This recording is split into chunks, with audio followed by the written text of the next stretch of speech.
അപ്പോൾ നമ്മൾ ലാസ്റ്റ് ദിവസം നമ്മൾ projects and estimation module okay, അപ്പോൾ അതിൻ്റെയാണ് നമ്മൾ ഓൾറെഡി മീറ്റിങ്ങിൽ ഡിസ്കസ് ചെയ്തിട്ടുണ്ടായിരുന്നത്. ഓക്കെ, അപ്പോൾ നമ്മൾ പറഞ്ഞതിൽ നമ്മൾ ലാസ്റ്റ് പറഞ്ഞൊരു കാര്യമാണ് സൈറ്റ് വിസിറ്റ് റിപ്പോർട്ട് ജനറേറ്റ് ചെയ്യുക എന്ന് പറയുന്നത്. അപ്പോൾ ഓൾമോസ്റ്റ് അവിടെ വരെ കംപ്ലീറ്റ് ആയിട്ടുണ്ട്. ഓക്കെ, അപ്പോൾ ഇതിനകത്ത് എന്തെങ്കിലും എഡിറ്റുകൾ ഉണ്ടെങ്കിൽ എന്ത് ചെയ്യാം, നമ്മൾ ഏതെങ്കിലും പോയിന്റുകൾ മിസ്സായിട്ടുണ്ടെങ്കിൽ നമുക്ക് പറയാം, നമുക്കത് അപ്ഡേറ്റ് ചെയ്യാം. ഓക്കെ, അപ്പോൾ ഓൾറെഡി അഡ്മിന് ലോഗിൻ ആവുകയാണ്. ഇവിടെ യൂസേഴ്സിൻ്റെ സെഷനിൽ പോയി കഴിഞ്ഞാൽ നമുക്ക് ഈ ഒരു മൊഡ്യൂളിൽ നമ്മൾ സൈറ്റ് വിസിറ്റ് റിപ്പോർട്ട് ജനറേറ്റ് ചെയ്യുന്നതിനും വരെ ആവശ്യമുള്ള യൂസേഴ്സിനെ എല്ലാം ഓൾറെഡി അഡ്മിൻ ഇവിടെ ആഡ് ചെയ്ത് വെച്ചിട്ടുണ്ട്. പ്രോജക്റ്റ് എഞ്ചിനീയർ, അതേപോലെ തന്നെ എസ്റ്റിമേഷൻ എഞ്ചിനീയേഴ്സിനെ ആഡ് ചെയ്തിട്ടുണ്ട്.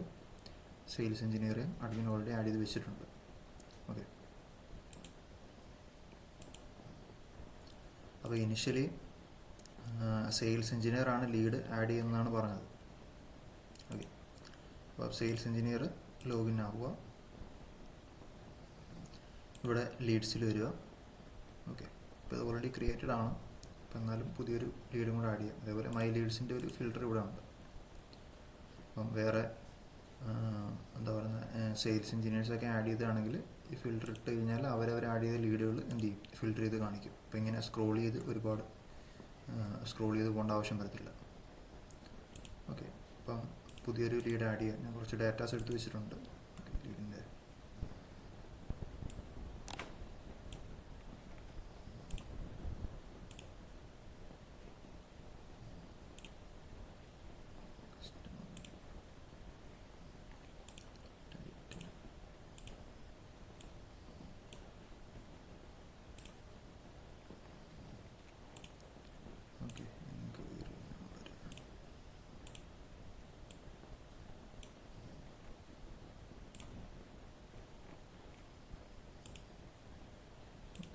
ജസ്റ്റ് കൊടുക്കണം.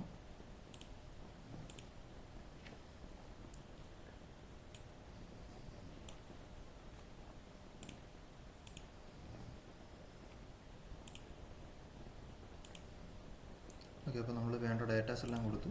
എന്ത് ചെയ്തിട്ടുണ്ട്, നമ്മൾ ലീഡ് ക്രിയേറ്റ് ചെയ്തിട്ടുണ്ട്. ഓക്കെ, അതേപോലെ ഇവിടെ വ്യൂ ഓപ്ഷൻ കാണും, നേരെ ഇങ്ങോട്ടും ഡീറ്റെയിൽഡ് വ്യൂ പേജിലേക്ക് പോകും. ഓക്കെ, നമ്മുടെ ആ ലീഡിൻ്റെ ഡീറ്റെയിൽഡ് വ്യൂ പേജിലിട്ട് പോകും. അപ്പോൾ കുറച്ചുകൂടെ ഒരു ടേബിൾ എന്നുള്ള രീതിയിൽ ഇവിടെ കാണിക്കും.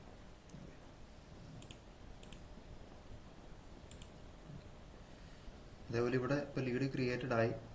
ഓക്കെ, ഇപ്പോൾ എന്ത് വേണമെങ്കിലും എന്ത് ചെയ്യാൻ പറ്റും, ഡിലീറ്റ് ചെയ്യാൻ പറ്റും. ഓക്കെ, പക്ഷേ ഇപ്പോൾ ഞാൻ എന്ത് ചെയ്യുന്നില്ല, ഡിലീറ്റ് ചെയ്യുന്നില്ല. ഇപ്പോൾ വീണ്ടും ആദ്യം മുതൽ ഡാറ്റ ആഡ് ചെയ്ത് കൊടുക്കേണ്ടി വരും. ഓക്കെ, അപ്പോൾ ജസ്റ്റ് ഞാനിവിടെ എന്ത് ചെയ്യണം, എഡിറ്റ് ചെയ്യണം. ഓക്കെ, ഇവിടെ യുവർ ലീഡ് എന്ന് പറഞ്ഞിട്ട് കാണിക്കുന്നുണ്ട്. ഓക്കെ, അപ്പോൾ ജസ്റ്റ് എഡിറ്റ് ചെയ്യുകയാണ്. ഓക്കെ, ജസ്റ്റ് കൊടുക്കാം, ഇവിടെ 1 2 3 കൊടുക്കുകയാണ്.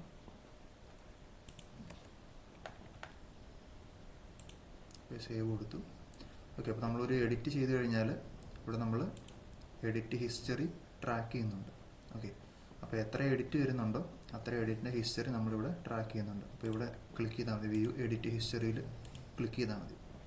ഓക്കെ, അതേപോലെ ഇവിടെ ഡീറ്റെയിൽഡ് വ്യൂ പേജിലേക്ക് പോവുകയാണെങ്കിൽ അവിടെയും വ്യൂ ലീഡ് എഡിറ്റ് ഹിസ്റ്ററി എടുക്കുകയാണെങ്കിൽ എഡിറ്റ് ചെയ്ത് എന്ത് ചെയ്യും, കാണിക്കും. ഇവിടെ ബൈ യു എന്നാണ് കാണിക്കുന്നത്, കാരണം ഇത് തന്നെത്താൻ എഡിറ്റ് ചെയ്തുകൊണ്ടാണ്. വേറെ ആരെങ്കിലും കയറി നോക്കുകയാണെന്നുണ്ടെങ്കിൽ, ഉദാഹരണം പറഞ്ഞ ഒരു എസ്റ്റിമേഷൻ എഞ്ചിനീയർ കയറി നോക്കുകയാണെന്നുണ്ടെങ്കിൽ, ഓക്കെ ഓൾറെഡി ആഡ് ചെയ്തതാണ്. വ്യൂ എഡിറ്റ് ഹിസ്റ്ററി നോക്കുകയാണെങ്കിൽ കണ്ടോ, ബൈ സെയിൽസ് എഞ്ചിനീയർ എന്നാണ് ഞാൻ ആ നെയിം കൊടുത്തിരിക്കുന്നത്, ആളുടെ നെയിം കൊടുത്തിരിക്കുന്നത്. ഓക്കെ, അപ്പോൾ അതുകൊണ്ട് അങ്ങനെ കാണിക്കുന്നത്. അത് യൂസർ റോളല്ല, നെയിമായിട്ട് തന്നെയാണ് ഇത് കൺസിഡർ ചെയ്യുന്നത്. ഓക്കെ, ഇപ്പോൾ വ്യൂ പ്രൊഫൈൽ കൊടുക്കുകയാണെങ്കിൽ കണ്ടോ, ആ ഒരു ആളുടെ ഒരു സെയിൽസ് എഞ്ചിനീയറുടെ ആരാണ് എഡിറ്റ് ചെയ്ത് അയാളുടെ പ്രൊഫൈൽ ഇവിടെ കാണിക്കും. ഓക്കെ, കണ്ടോ, ആ നെയിമാണ് സെയിൽസ് എഞ്ചിനീയർ എന്ന് കൊടുത്തിരിക്കുന്നത്. ഞാൻ ജാക്കെന്നോ ജോണെന്നോ അങ്ങനെയൊന്നും കൊടുത്തിട്ടില്ല, ഇത് തന്നെയാണ് കൊടുത്തിരിക്കുന്നത്.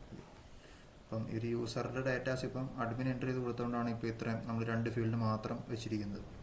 അപ്പോൾ HR-ൻ്റെ മൊഡ്യൂളൊക്കെ ആവുന്ന സമയത്ത് നമുക്കത് ഡിസ്കസ് ചെയ്ത് കൂടുതൽ ഫീൽഡുകൾ അതിലേക്ക് കൊണ്ടുവരാമെന്നുള്ളതാണ്. ഇവിടുത്തെ ഇപ്പോൾ ടെസ്റ്റിങ്ങിന് എളുപ്പം വളരെ മിനിമം ഫീൽഡുകൾ കീപ്പ് ചെയ്യുന്നതാണ്. ഓക്കെ, അപ്പോൾ അതിൽ എഡിറ്റ് പറഞ്ഞു കഴിഞ്ഞാൽ നമുക്ക് പിന്നീട് അത് ചേഞ്ച് ചെയ്യാവുന്നേ ഉള്ളൂ, ഫീൽഡുകൾ അഡീഷണലി ആഡ് ചെയ്ത് കൊടുക്കാവുന്നേ ഉള്ളൂ. ഓക്കെ, ഇതേപോലെ വ്യൂ പേജിൽ പോയി കഴിഞ്ഞാൽ അവിടുന്ന് ഇവിടെ വ്യൂ ലീഡ് എഡിറ്റ് ഹിസ്റ്ററി കൊടുത്തു കഴിഞ്ഞാൽ അവിടെയും അത് കാണിക്കും ബൈ സെയിൽസ് എഞ്ചിനീയർ